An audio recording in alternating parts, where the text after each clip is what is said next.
Bismillahirrahmanirrahim. Assalamualaikum warahmatullahi wabarakatuh. Kita bertemu lagi di mata kuliah pengantar ilmu ekonomi di materi 3 atau ke pertemuan keempat ya. Saya sudah melihat pada minggu kemarin itu tugasnya ya lumayan ya. Sudah intinya dari sebagian besar, meskipun ada yang nggak ngerjain ya, sayang sekali kalau yang tidak mengerjakan tugas ya. Dan sekali lagi bahwa saya mengingatkan kembali tugas itu menjadi komponen yang penting, yaitu 20% dari penilaian. Jadi kalau kalian tidak mengerjakan tugas, maka kalian akan kehilangan poin itu. Sayang sekali kalau nggak ngerjain tugas. Tapi dilihat dari tugas, saya review, itu ya lumayan lah ya. Artinya kalian agak sudah paham dengan konsep dari equilibrium. Ya. Mungkin nanti saya akan kasih tugas dengan agak teorinya juga ya. Jadi nggak hitungan. Jadi sekarang masih ada hitungan ya, elastisitas itu kita masih hitungan. Tapi nanti tugasnya insya Allah kita akan ada teorinya juga ya, biar kalian lebih paham lagi. Insya Allah, tapi jangan lupa nanti absen ya, absen juga 30 menit. Oke, kita mulai ya. Oke, kita konsep elastisitas ya. Apa itu elastisitas?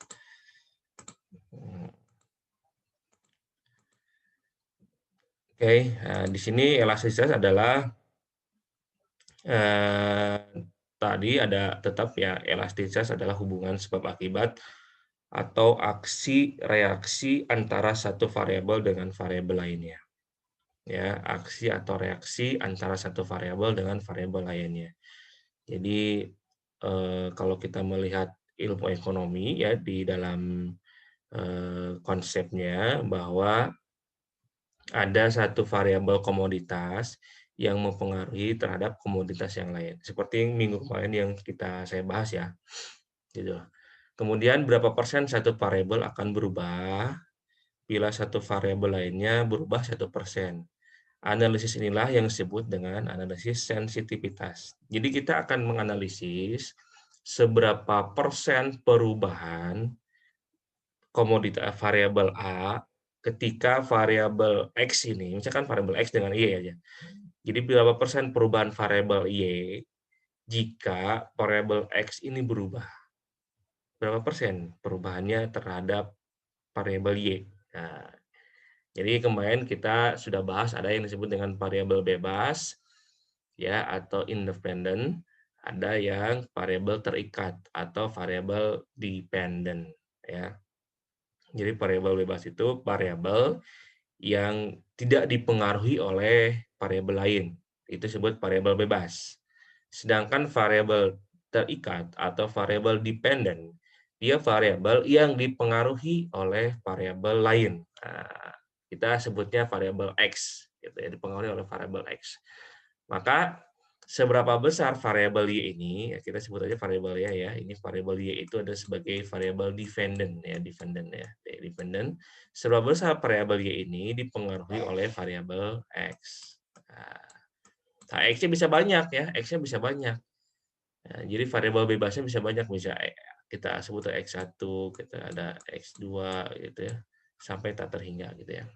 Nah, inilah disebut dengan analisis sensitivitas. Ya. Kemudian angka elastisitas adalah bilangan yang menunjukkan berapa persen satu variabel tak bebas akan berubah. Ya, nah, tak bebas itu apa? Variabel terikat tadi ya. Variabel tak bebas itu atau variabel terikat atau variabel Y sebagai reaksi karena satu variabel lain atau variabel bebas berubah 1%. Jadi angka perubahannya itulah disebut dengan angka elastisitas. Lanjut, elastisitas permintaan. Nah, kita akan bahas dulu elastisitas dari suatu permintaan. Nah, ini elastisitas permintaan mengukur perubahan relatif dalam jumlah unit barang yang dibeli sebagai akibat perubahan salah satu faktor yang mempengaruhinya. Disebut ceteris paribus. Ya. Jadi elastisitas permintaan mengukur perubahan relatif dalam jumlah unit barang yang dibeli sebagai akibat perubahan salah satu faktor yang mempengaruhinya. Nah, kemudian di pembahasan sebelumnya, ya di equilibrium atau di keseimbangan pasar di minggu kemarin, disinggung tentang 3 faktor yang mempengaruhi permintaan ya terhadap suatu barang, yaitu adalah barang itu sendiri, harga barang lain, dan pendapatan atau income dari konsumen. Ya. Jadi ada 3 faktor yang menentukan, ya, yang mempengaruhi terhadap permintaan suatu barang. Pertama, harga barang. Kalau harga barang itu kecil, rendah, turun, maka permintaannya akan naik, gitu kan. Kalau harga barang itu tinggi, maka permintaannya turun. Nah, kemudian dipengaruhi oleh harga barang lain. Jadi misalkan bensin naik, maka harga mobil juga naik, gitu ya. Atau misalkan ketika bensin naik, maka konsumsi akan karena BBM mobil ini kan membutuhkan BBM ya. Misalkan harga BBM-nya tinggi, sehingga permintaan akan mobil menjadi menurun karena tadi harga bensinnya naik ya.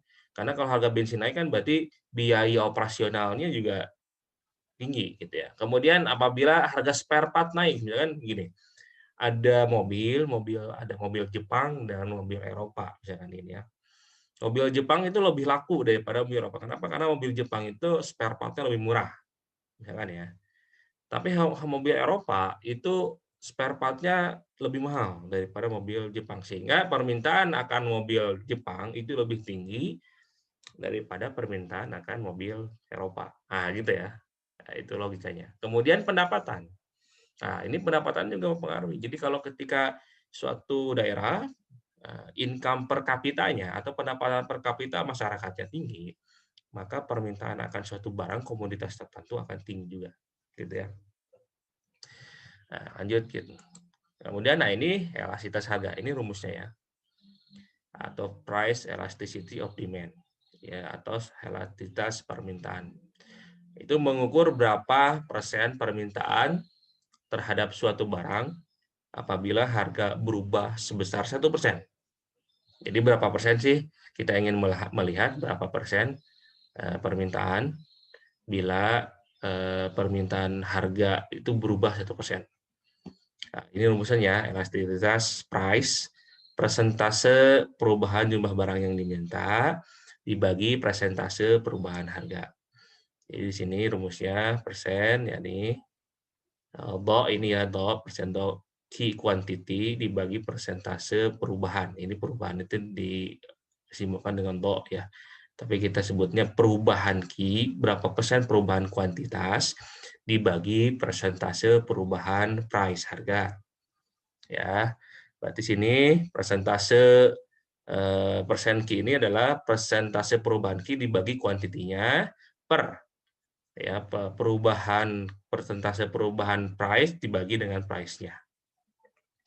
Sama dengan P per Q ya, kali ini rumusnya nih. P per Q dikali perubahan Q dibagi perubahan P. Angka elastisitas harga bernilai negatif misalnya jika angka elastisitas bernilai negatif apabila jika nilai elastisitas harganya sama dengan 2. Maka mempunyai arti bila harga naik 1%, permintaan terhadap barang itu turun 2%. Nah, itu ya. Paham ya? Jadi kalau naik 1%, jika harga naik 1%, nah ini ya, jika EP-nya 2 ya, jika nilai EP-nya atau elastisitas harganya 2, maka ini menjelaskan bahwa apabila harga naik 1%, maka permintaan akan barang itu turun 2%. Berarti minus 2. Ya, turun 2%. Ya, paham ya? Nah, kemudian angka elastisitas harga. Ini angka elastisitas harga. Apabila EP-nya nilai elastisitas harganya kurang dari 1 disebut inelastis disebutnya ya. Apa itu? Perubahan permintaan dalam persentase lebih kecil daripada perubahan harga. Kalau harga naik 10%, menyebabkan permintaan barang turun misalnya sebesar 3%. Contohnya komoditas yang inelastis adalah kebutuhan bahan pokok. Jadi kalau bahan pokok nih ya, misalkan beras, minyak gitu ya, kemudian apalagi gula gitu, pakaian, kemudian kalau pakaian enggak ya, kemudian bahan pokok tuh gula, minyak, sayur gitu ya, bukan bahan pokok lah, telur gitu ya. Nah, itu disebut inelastis. Artinya dia harganya naik tapi penurunannya tidak signifikan. Jadi tetap ada orang yang beli, ya, permintaannya tetap tinggi. Ya, karena dia bahan pokok. Jadi misalkan harga beras naik 10%, maka permintaannya kalau tadi kalau elastisitas kalau 2 ya.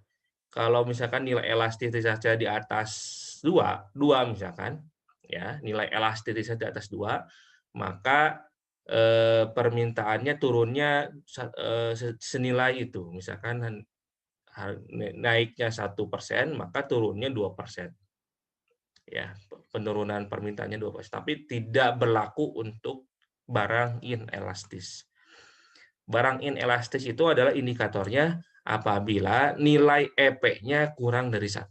Misalkan 0, 0, lah ya, 0,5, 0,8 itu kurang dari 1 kan. Nah, gitu ya. Jadi penurunannya tidak sebesar yang nilai yang elastis.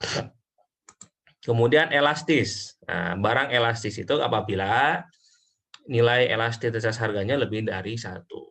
Ya. Nah, permintaan suatu barang dikatakan elastis apabila perubahan harga suatu barang menyebabkan perubahan permintaan yang besar.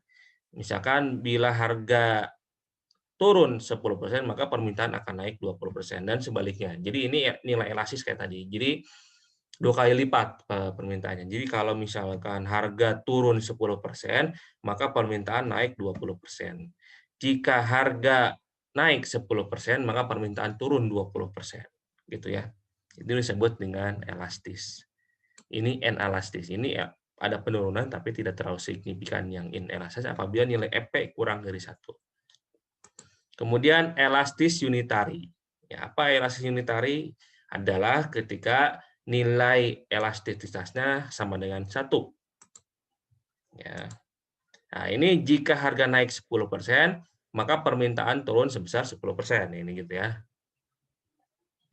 Kemudian inelastis sempurna atau EP sama dengan 0. Jadi inelastis itu adalah 0 sampai 0,99 gitu ya. 0,101 sampai 0,99 lah itu ya, elastis itu. Jadi kalau sudah EP sama dengan 0, nilainya 0, maka disebut inelastis sempurna. Nah, berapapun harga suatu barang, orang akan tetap membeli jumlah yang dibutuhkan. Contohnya permintaan garam. Paham ya? Misalnya gini, misalkan garam itu murah banget, Rp500 misalkan ya.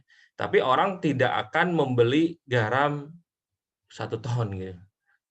Gitu ya. Jadi tidak menyebabkan orang beli banyak.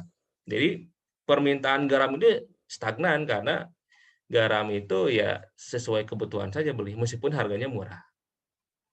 Ya. Termasuk juga ketika garam naik, misalkan harganya naik 100%, 1.000, misalkan 10.000 lah. Wah, mahal banget kan garam. Tapi kan kita belinya sesuai kebutuhan saja. Misalkan 1 bulanan.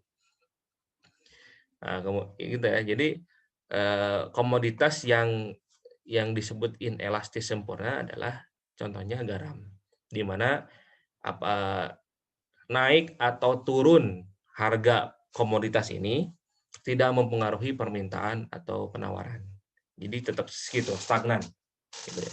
Jadi kalau harga garam lagi murah, lagi turun, tidak menyebabkan permintaannya naik. Ya, karena masyarakat atau konsumen itu hanya membeli sesuai dengan kebutuhan saja. Ya. Ya tadi ya kalau tidak lantas membeli garam jadi 1 ton gitu ya. Kayak gitu ya, paham ya?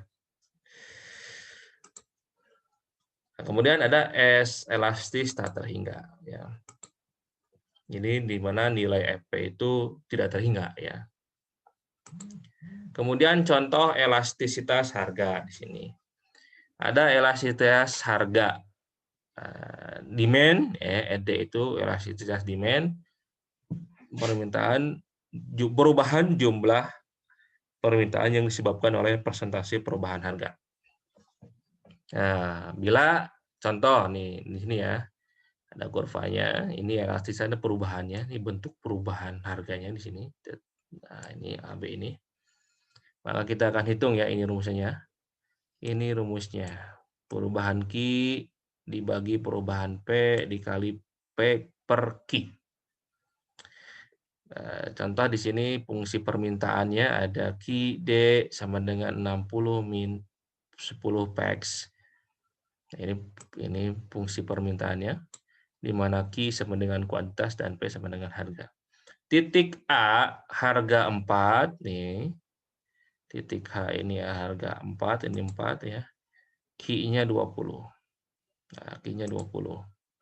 Kemudian titik B, ini titik B adalah di mana P-nya 2, harganya 2, Q-nya 40.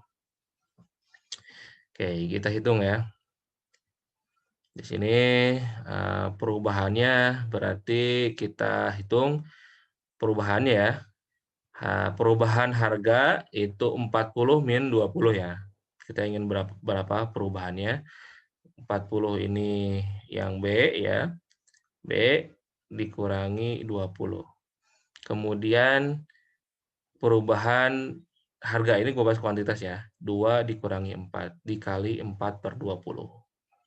4 per 20 itu adalah 4 sebagai price ya di A ya, 20 price di A. Quantity di A. Kita hitung ya di sini kalau kita hasilnya minus 10, ini disederhanakan jadi 1 per 5 ya, sama dengan minus 2. Di mana ini kan minus 10 dikali 1 per 5 adalah minus 2 ya. 10 ya, jadi 10 minus 10 per 5 jadi minus 2. Sehingga perubahan pada titik B adalah elastisitasnya, nilai elastisitasnya minus 2. Ya, ini pada B ini titik B adalah minus 2. Sekarang kita akan menghitung elastisitas produk A pada titik A.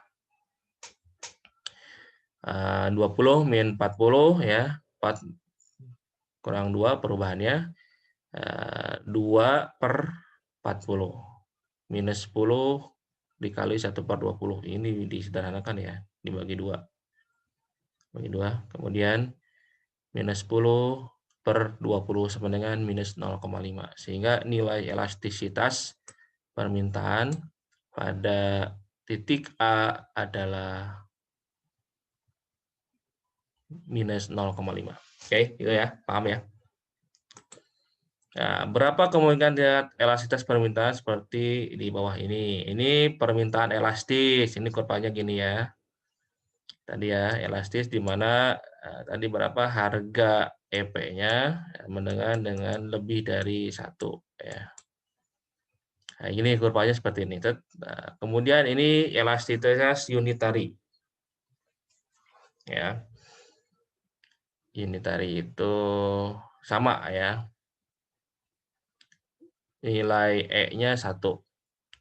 Kemudian permintaan inelastis di mana nilai permintaannya, nilai elastisitasnya 0, sekian sampai 0,99 dikurang dari 1. Kemudian elastisitas sempurna di mana 0 ya.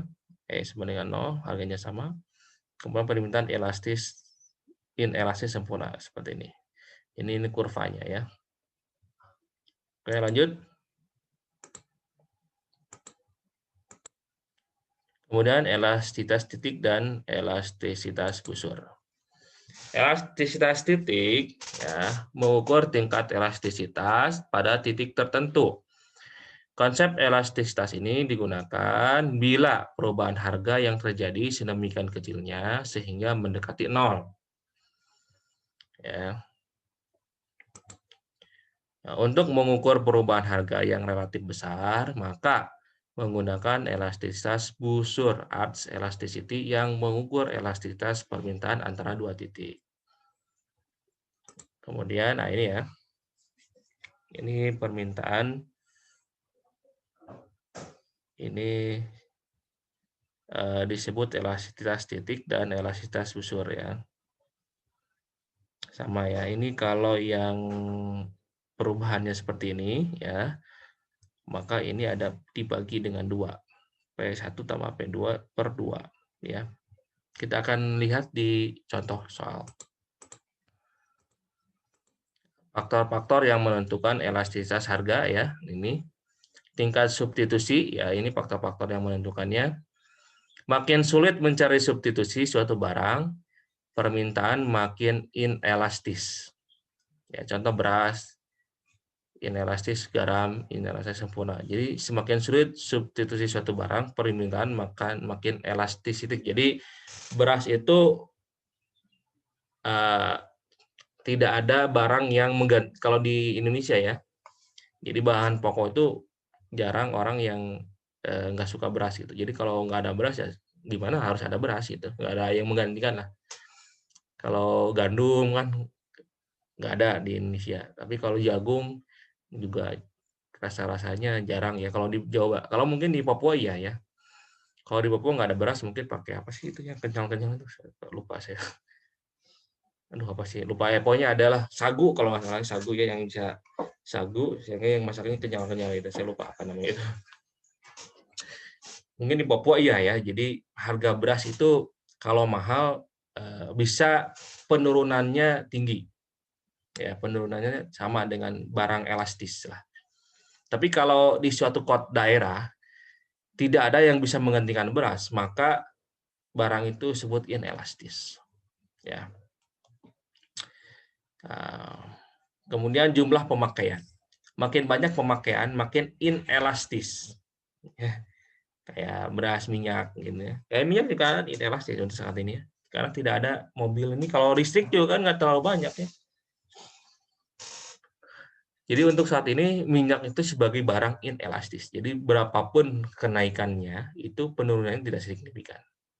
Ya, tidak mungkin, bahkan tidak terjadi penurunan permintaan. Permintaan akan tetap tinggi meskipun harga minyak itu tinggi. Ya, karena kan mobil mungkin satu-satunya sekarang ini ya pakai minyak, pakai BBM ya. Ya listrik belum, jarang lah listrik ya, mobil listrik itu jarang sekali. Mungkin hanya 0 sekian persen. 1% pun enggak ya, mungkin orang yang pakai mobil listrik mungkin 1% pun enggak. Proporsi kenaikan harga terhadap pendapatan konsumen ya. Jadi semakin besar proporsinya, makin elastis. Contoh garam versus TV. Jadi ini TV ini kan barang, bukan hanya TV sih, barang elektronik lah ya. Jadi pendapatannya semakin tinggi, maka permintaan akan barang elektronik ini semakin tinggi juga gitu ya. Nah, ini garam ini ya tadi pendapatan tidak berpengaruh, mau sebuah di orang kaya ya beli garamnya segitulah. Enggak, orang kaya beli garam sekilo gitu enggak. Paling beli garam satu gitu, satu bungkus itu untuk 1 bulan ya. Semua orang kaya, mau orang miskin gitu tetap aja segitu ya. Garam mah. Jangka waktu tergantung barangnya durable atau non durable. Elastisitas silang ini ya. Cross elasticity. Elastisitas silang adalah mengukur persentase perubahan permintaan suatu barang sebagai akibat perubahan harga barang lain sebesar 1%.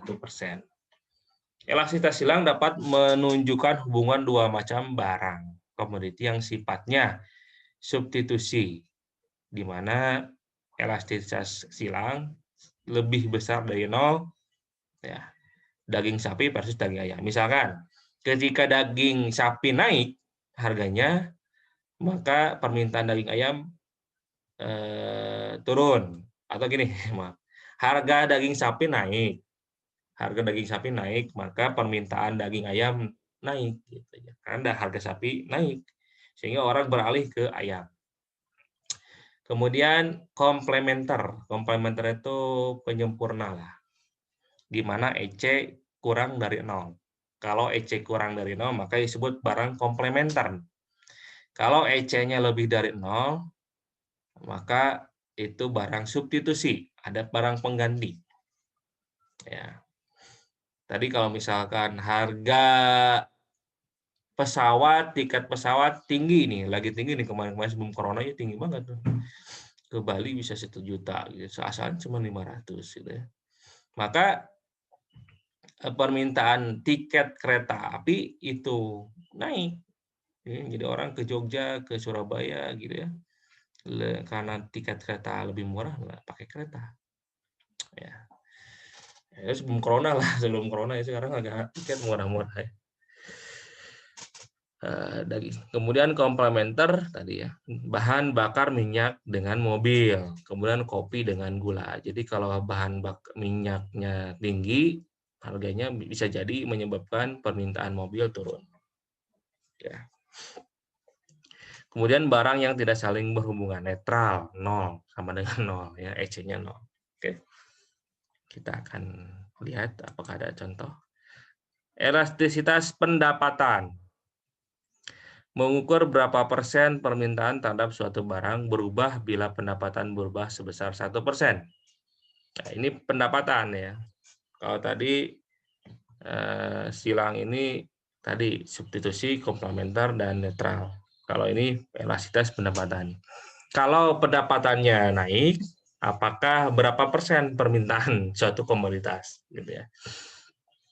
Misalkan, jika penghasilan konsumen meningkat 10%, maka permintaan barang X meningkat sebesar 15%. Koefisien elastisitas pendapatan terhadap permintaan barang X adalah, ya ini ya, perubahan Q permintaan dibagi perubahan pendapatan I. Sama dengan 15% per 10%, 1,5. Pada umumnya barang normal, positif, barang superior, positif, barang inferior, negatif. Normal itu kayak tadi lah, barang pokok positif, barang superior itu barang mewah ya, inferior itu barang yang branded lah ya. Elastisitas penawaran. Nah, sekarang baru masuk elastisitas penawaran.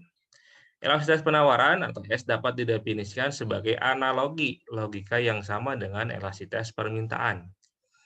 Elastisitas penawaran adalah angka yang menunjukkan berapa persen jumlah barang yang ditawarkan berubah bila harga barang berubah 1%. Elastisitas penawaran juga dapat dikaitkan dengan faktor-faktor atau variabel lain yang dianggap mempengaruhi seperti suku bunga, tingkat upah, harga bahan baku, dan harga barang lain. Ya, jadi ini variabel yang mempengaruhi terhadap penawaran adalah suku bunga, tingkat upah. Nah, makanya nanti kita akan bahas itu, saya ada yang seru, UMR ya. Seberapa besar UMR berpengaruh terhadap pengangguran. Ternyata UMR itu berpengaruh terhadap pengangguran loh. Jadi seorang buruh itu, pemerintah itu, nanti saya akan lihatin penelitiannya bahwa apabila pemerintah, mungkin galaunya pemerintah nih, apabila pemerintah menaikkan UMR sebesar 10%, maka permintaan akan tenaga kerja menurun. Karena perusahaan akan memangkas biaya tenaga kerja. Ya. Jadi ini galaunya pemerintah. Jadi karena kan tenaga kerja itu ibarat komoditas lah. Tenaga kerja sebagai pasar tenaga kerja. Komoditas tenaga kerja kan dia sebagai salah satu pasar dari produksi penawaran.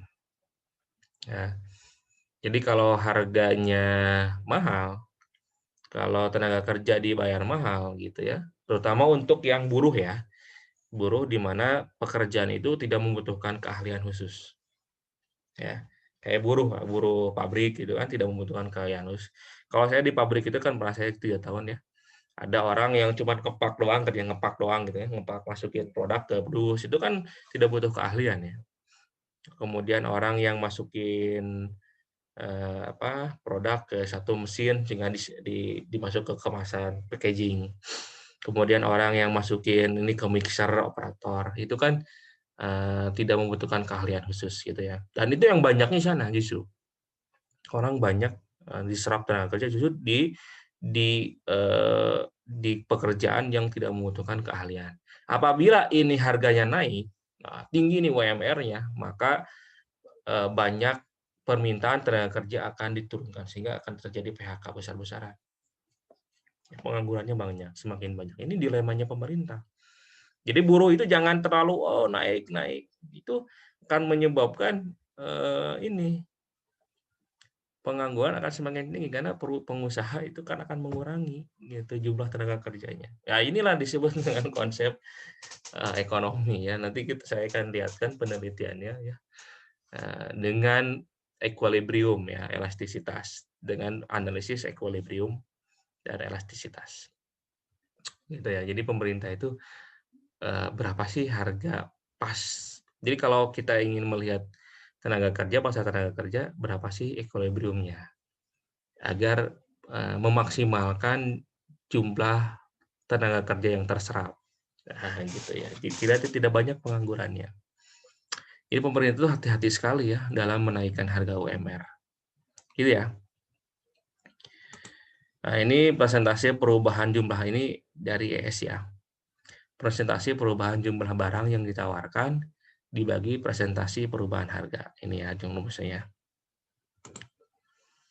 Faktor-faktor yang menentukan elastisitas penawaran. Jenis produk ya, ini yang menentukannya.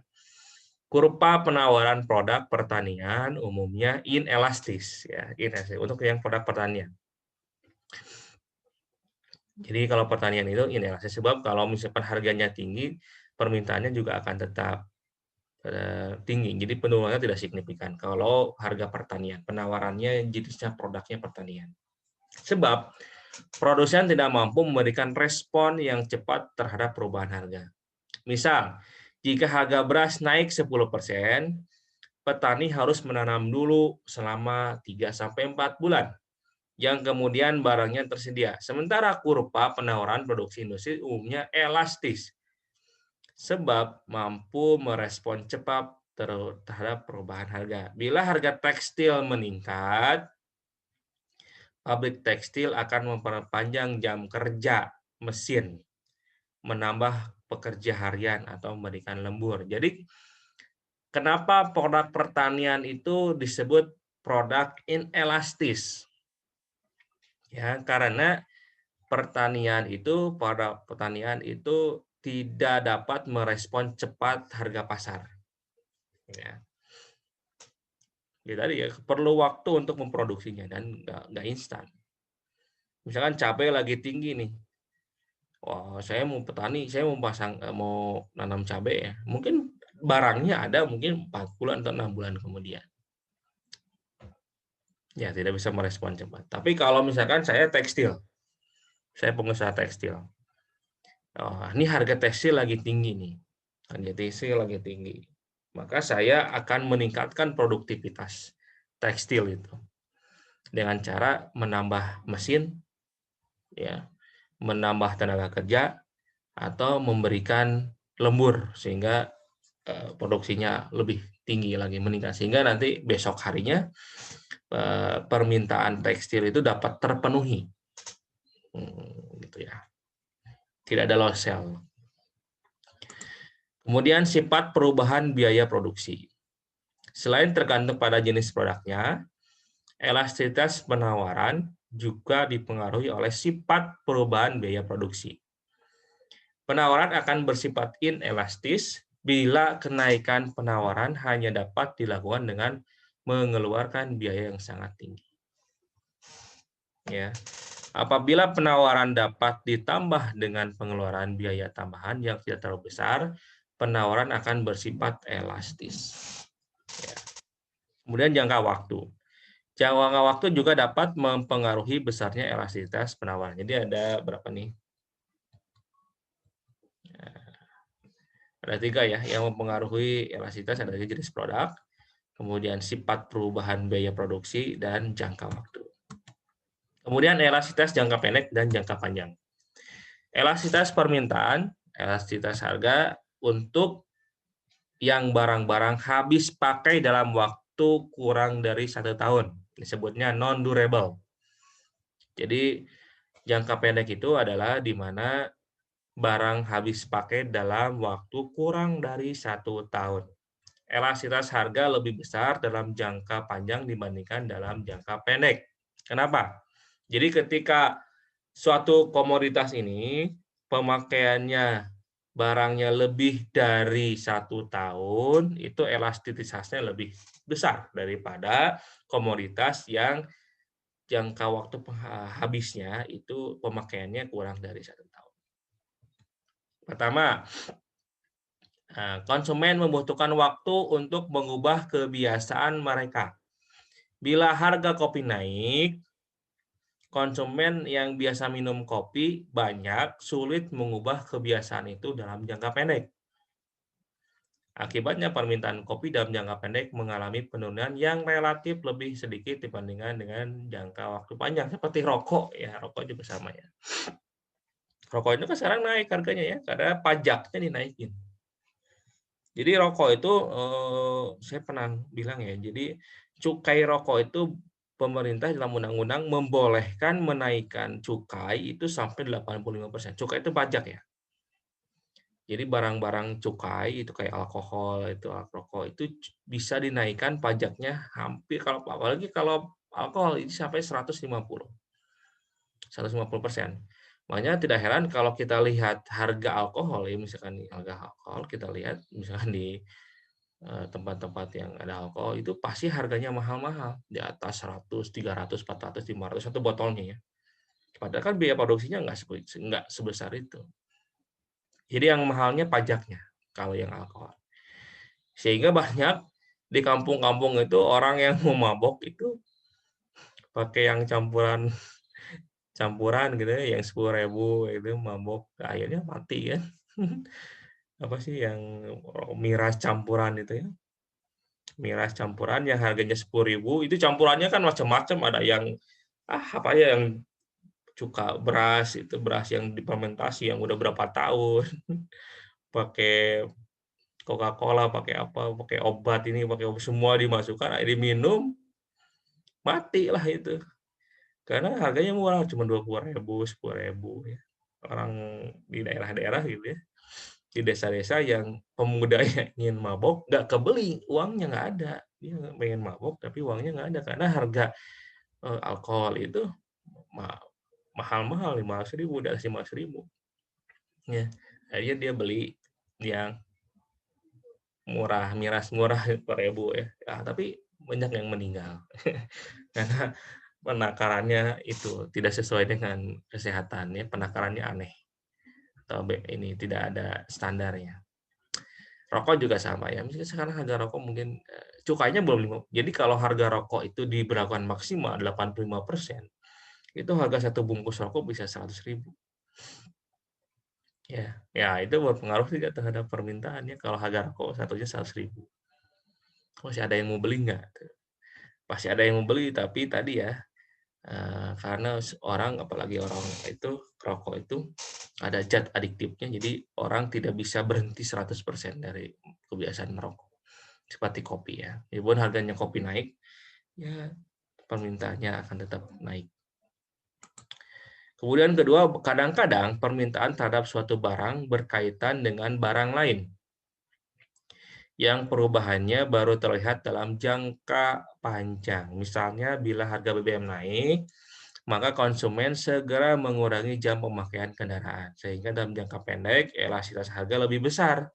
Tetapi konsumen tidak dapat mengubah stok kendaraannya atau segera mengganti kendaraannya dengan model yang lebih efisien. Jadi ada sekarang mobil hibrid ya. Hibrid itu di mana dia setengah listrik, setengah BBM. Jadi BBM-nya itu untuk menghidupkan generator hibrid. Jadi sekarang ini jadi tren ya mobil hibrid atau motor hibrid itu. Ada itu yang PCX yang hibrid ya. Itu harganya lebih mahal sih, tapi dia bisa menghemat BBM sampai 70%. Karena dia penggunaan mesinnya dengan listrik sebenarnya. Ya, dengan generator. Jadi bensin ini masih ada, Tapi bensin itu untuk menggerakkan generator. Yang generator inilah yang dimana generator ini yang menghubungkan listrik. Jadi secara BBM-nya lebih hemat. Yang kedua, polusinya juga lebih bisa dikurangi. Ya. Hibrid, kendaraan hibrid. Jadi lebih halus lah. Banyak kendaraan-kendaraan hibrid sekarang ya. Perusahaan-perusahaan Jepang maupun Eropa sudah mengembangkan. Jadi ada mobil itu ada yang full elektrik, ya, yang dicas itu caranya nggak benar-benar nggak pakai BBM sama sekali. Ada yang setengah BBM, setengahnya listrik, itu sebutnya hibrid. Nah inilah yang disebut dengan efisiensi, di mana ya itu solusi sebenarnya hibrid itu, karena di kita itu kan belum ada infrastruktur pengisian daya listrik untuk mobil ya, belum ada. Sehingga mobil hibrid ini menjadi solusi, di mana kalau kita ingin merasakan mobil listrik tapi pakai BBM ya pakai hibrid. Kemudian elastisitas jangka pendek dan jangka panjang. Elastisitas pendapatan ya. Elastisitas pendapatan dalam jangka panjang bagi barang non durable yang tidak panjang, yang tidak jangka panjang, lebih besar dibanding jangka panjang. Jika pendapatan meningkat 20%, masyarakat yang tadinya hanya makan tiwul, ya, ini analogi aja. Tiwul itu apa sih? Kalau di Jogja aja tiwul itu nasi bekas yang dikeringkan masalahnya. Kalau nggak salah ya. Atau singkong. Singkong kemana sih gitu ya. Singkong yang dikeringkan. Jadi orang-orang di Jogja itu nggak kebeli nasi. Jadi mereka itu mengeringkan singkong, dikeringkan kemudian dimasak. Lalu dikeringkan apa gitu ya. Tiwul sebenarnya. Saya pernah makan Jogja. Nah, jadi tapi sekarang itu jadi makanan tradisional tiwul itu ya. Dan harganya juga ya nggak murah-murah amat lah tiwul itu ya sekarang. Dulunya tiwul itu adalah seperti itu karena di Jogja itu tidak ada nasi, jarang nasi, mahal lah. Jadi mungkin berpikir apa sih penggantinya tiwul ya dari singkong masalah. Sehingga yang tadinya makan tiwul ketika pendapatannya meningkat maka dia makan beras gitu ya. Namun karena sudah terbiasa makan tiwul, mereka tidak segera mengganti konsumsinya ke beras. Jadi udah kebiasaan makan tiwul. Jadi ya meskipun harga berasnya turun ya tetap makan tiwul gitu ya. Yang orang Jogja mungkin ya tahu. Sebaliknya barang durable. Elastisitas pendapatan dalam jangka pendek lebih besar daripada jangka panjang. Jika pendapatan naik 25%, perubahan permintaan terhadap mobil naik 30%. Tetapi secara jangka panjang lebih kecil ya, karena seorang tidak membeli mobil dalam setiap tahun. Jadi ketika kemarin tuh ya, yang di Tuban di mana ya, di mana ada orang satu desa beli mobil hampir 100-an, karena dia mendapatkan rezeki nomplok dari menjual tanah satu desa ya. Beli mobil tuh ada yang beli 4 salah satu keluarga ya. Tapi kan dia jangka pendek aja. Tahun depannya nggak lagi, sekali mungkin ya, sekali. Jadi nggak ada beli mobil seorang kaya, mungkin hanya beberapa orang aja ya yang beli tiap tahun beli mobil ya, tapi nggak setiap orang. Kemudian elastisitas penawaran. Hampir semua barang memiliki penawaran yang lebih elastis dalam jangka panjang dibandingkan dengan jangka pendek. Sebab dalam jangka panjang, perusahaan mampu mengatasi kendala-kendala yang muncul dalam jangka pendek. Misal, perusahaan mobil tidak mungkin membangun pabrik baru kurang dari 1 tahun. Tetapi bisa jadi lebih dari 1 tahun. Ya. Kemudian aplikasi konsep elastisitas. Contoh aplikasi konsep elastisitas. Pergeseran beban pajak. Permintaan inelastis atau penawaran elastis, contoh menaikkan pajak mie instan kepada produsen. Ya. Bahkan sekarang tuh mie itu bisa jadi produk inelastis ya. Jadi seberapa besar pun kenaikan harga mie, permintaannya tetap banyak. Jadi mie instan sudah menjadi produk inelastis. Kalau kalian ingin meneliti ini boleh. Kemudian permintaan elastis, di mana penawaran inelastis, contoh terhadap barang kerajinan, cenderamata, kenaikan pajak kepada konsumen. Teori cobweb, sarang laba-laba, terjadi pada produk pertanian karena berfluktuasi pada musim-musim, reaksi terlambat, dan jadi misalkan ini musiman kan, jadi kalau pertanian itu, terutama untuk buah-buahan itu kan musiman ya, dimana misalkan ketika musim panen, kayak sekarang tuh lagi musim rambutan gitu ya, itu harganya murah ya, itu 10.000 satu ikat gitu. Tapi ketika enggak musim panen itu menjadi naik. Kayak musiman kayak duren gitu ya, duren itu kan kalau lagi musiman itu murah 20.000 di pinggir jalan, tapi kalau lagi enggak musim mahal 100.000 gitu ya. Itu ya. Ini musiman, itu disebut teori cobweb. Jadi agak terlambat. Nah, ini elastisitas harga, inelastis, harga turun, jika harga naik maka TR naik, pendapatan marginal negatif. Ini elastis. Unitary tetap 0. Elastis, harga turun, jika harga turun maka naik permintaan ya. Kemudian jika harga naik maka TR turun, pendapat marginalnya positif. Nah, kasus dalam teori elastisitas, apakah bila panen berlimpah petani selalu bahagia? Kita analisis. Petani merupakan suatu pekerjaan yang mulia, akan tetapi para petani selalu menderita. Jika panen gagal, mereka tidak memiliki penghasilan. Tetapi bila panen berhasil, penghasilannya belum tentu makin banyak. Karena komoditas pertanian memiliki permintaan dan penawaran yang inelastis. Artinya baik elastisitas penawaran maupun permintaan lebih kecil dari satu. Ini kasihan saya petani ya. Kayak kemarin tuh tomat ya. Harga tomat, wah banyak nih tomat nih.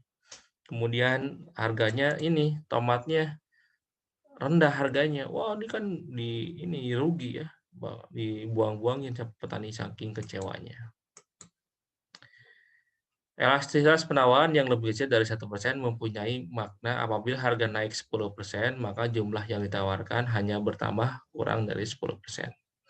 Jadi harga pertanian itu inelastis ya.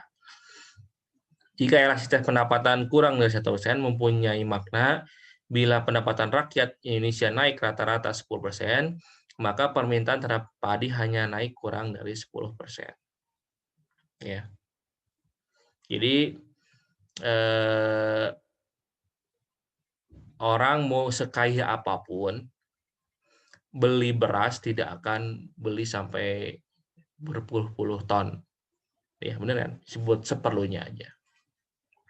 Jadi tiap bulan seperti itu aja. Orang kaya dia beli sayur tidak akan memborong sampai berkilo-kilo. Orang kaya tidak akan membeli tomat sampai berkilo-kilo. Meskipun dia kaya. Meskipun harga tomat murah. Meskipun harga sayur murah, dia tidak akan beli sampai banyak sesuai dengan kebutuhan. Itu disebut barang inelastis. Termasuk juga beras. Jadi kalau harga beras lagi murah, meskipun dia orang kaya, pendapatnya tinggi, ya maka dia tidak akan membeli beras sampai 100 kilo misalnya, enggak. Sesuai kebutuhan aja, misalkan satu bulannya dia menghabiskan 20 kilo, maka dia akan beli 20 kilo. Tapi kalau harganya tinggi, mungkin dia mengurangi konsumsinya. Misalkan dia hanya tetap ada permintaan, misalkan 10 kilo, 15 kilo gitu ya. Jadi gitu ya. Jadi elastisitas penawaran akan lebih kecil dari 1%. Mempunyai makna harga naik 10%, maka jumlah penawaran kurang dari 10%. Itu disebut inelastis. Elastisitas harga kurang dari 1% mempunyai makna bila harga turun 10%, maka permintaan hanya naik kurang dari 10%. Ya, gitu ya. Makanya ini perlu ada inovasi sebenarnya. Misalkan tomat ya.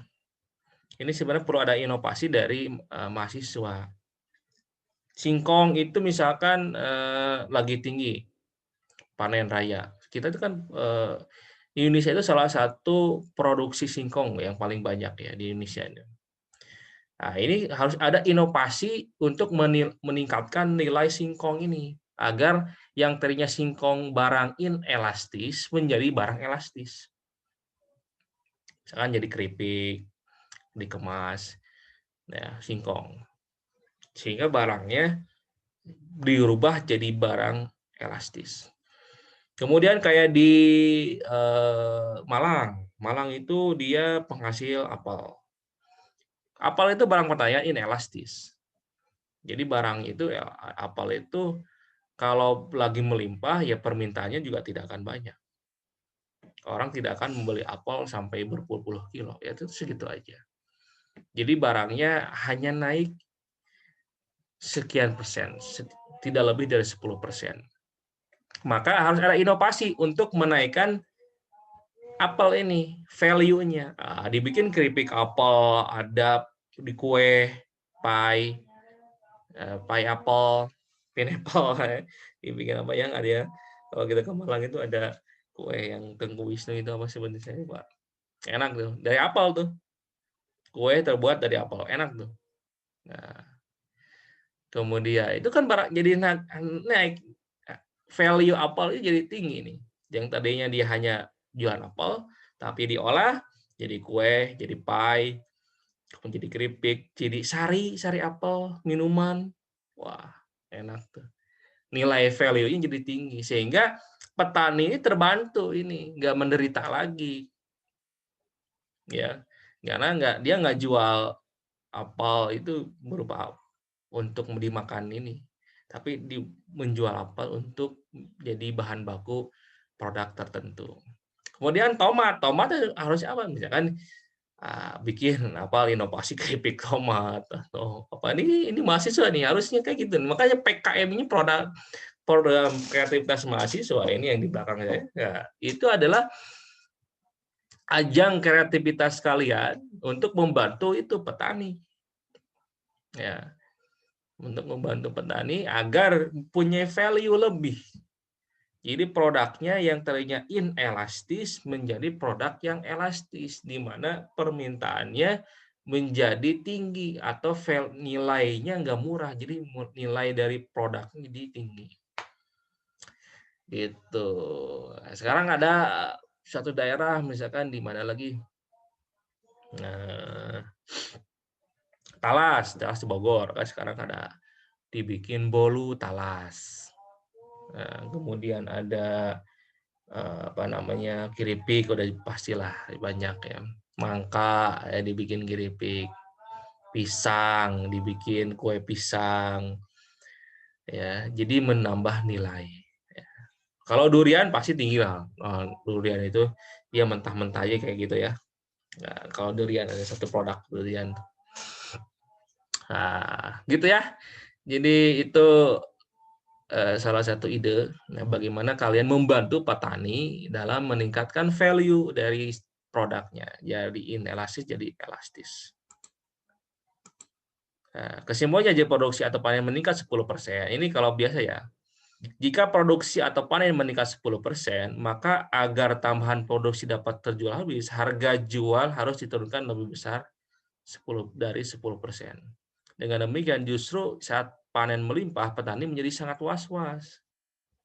Ya, kayak tomat.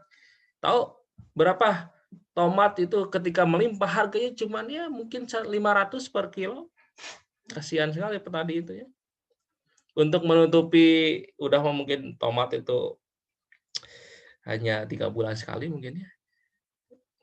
Kemarin saya lihat itu kasihan sekali ya. Makanya jarang sekali tomat di petani itu jarang sekali menanam. Tomat itu murah sekali. 500 per kilo dibelinya sama tengkulak itu. Ya. Jadi nggak nutup lah, biaya produksinya nggak nutup. Dia capek ya, nanam padi kemudian pupuk dan segala macam, tidak sebanding. Jadi ketika panen raya atau panen meningkat, terutama untuk produk pertanian ya, sayur-sayuran, justru was-was. Buah-buahan misalkan ya, nangka atau misalnya semangka atau misalnya pepaya dia itu was-was petani itu karena harganya bisa jadi murah, dijual murah.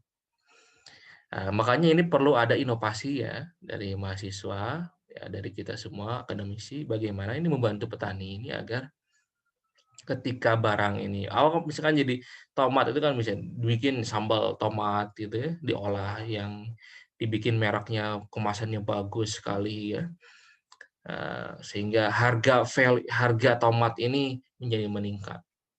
Nah, dibikin nih dibikin ininya padat karya di satu kampung gitu ya. Ini PKM kita harus pengabdian kepada masyarakat. Dibikin olahan tomat sehingga kampung itu mempunyai produk sambal tomat khusus. Seperti ini di Majalengka. Di Majalengka itu apa? Kecap. Kecap itu kedelai hitam ya, kedelai hitam. Kedelai hitam itu apa sebelumnya kan sebelum ada kecap. Makanya ada kecap. Nah, terkenal nih kecap Majalengka ya, ada orang Majalengka. Dibikin kemasan yang bagus sehingga punya value. Oke, kedelai hitam itu punya value. Gitu ya. Jadi carilah produk-produk pertanian yang kira-kira kalian bisa diinovasikan sehingga mempunyai value lebih. Ya. Oke, lanjut. Nah, ini ilustrasi jika fungsi penawaran padi adalah S. Ini ilustrasi. Jadi padi itu punya fungsi permintaan minus 200 tambah setengah P. Dan fungsi permintaannya D 100 min setengah 1/4 P. Maka keseimbangan pasarnya adalah D sama dengan S, yaitu maka 6.600 dalamnya, Q-nya 600, kuantitinya 600. Dia menghasilkan padi 600 ya, kuantitinya. Maka penghasilannya adalah TR, revenue, total revenue, P kali Q, sama dengan 1.600, harganya 1.600 ya, dikali 600.000, sama dengan 960 juta. Ya, 960 juta. Nah, apabila panen berlimpah, ini Pak, dalam keadaan seimbang, pasar seimbang. Kemudian kita akan membandingkan apabila panennya berlimpah, sehingga penawaran bergeser ke kanan. Ya, jadi kuantitinya banyak. Ini kan kuantitinya berapa nih? 600 ya. 600.000 kilo misalnya, 600.000 kilo misalkan ya. 600.000 kilo ini kuantitinya ya. Nah, kita anggap aja 600.000 kilo. Kemudian berubah ya. Nambah 50 ya di sini S-nya berubah sehingga kuantitinya 650.000 kilo. Nah, ini menyebabkan penurunan harga yang tadi 16.000 menjadi 14.000 di sini ya. Coba kita lihat pendapatannya menjadi 910 juta. Jadi total revenue-nya turun nih. 910 juta. Nah, jadi yang tadinya ini pasar seimbang, ini ketika equilibrium, pendapatan petani 960 juta. Ketika harganya melimpah atau produknya panen melimpah, menambah 50.000, maka pendapatannya malah menjadi turun petani itu karena harganya menjadi turun di sini ya, dengan rumus ini. Oke, itu ya contoh analisis dari konsep elastisitas dalam mikro ya ekonomi gitu ya. Nanti akan ada tugas ya ilustrasi kayak gini. Salah satu tugasnya saya akan berikan pasar tenaga kerja. Ya. Kita akan lihat elastisitas dipakai untuk menganalisis UMR. Apakah UMR itu benar-benar membuat buruh menjadi sejahtera atau ya sejahtera, ataukah malah sebaliknya? Dengan peningkatan UMR itu malah menjadi kontraproduktif dalam memberantas pengangguran di Indonesia. Oke, kita akan selesai alhamdulillah di pertemuan kali ini. Semoga bermanfaat ya. Kalau ada diskusi silakan bertanya dengan menuliskan add new diskusi di forum diskusi. Oke, terima kasih. Assalamualaikum warahmatullahi wabarakatuh. Sampai ketemu minggu depan. Assalamualaikum. Jangan lupa tugasnya dikerjakan.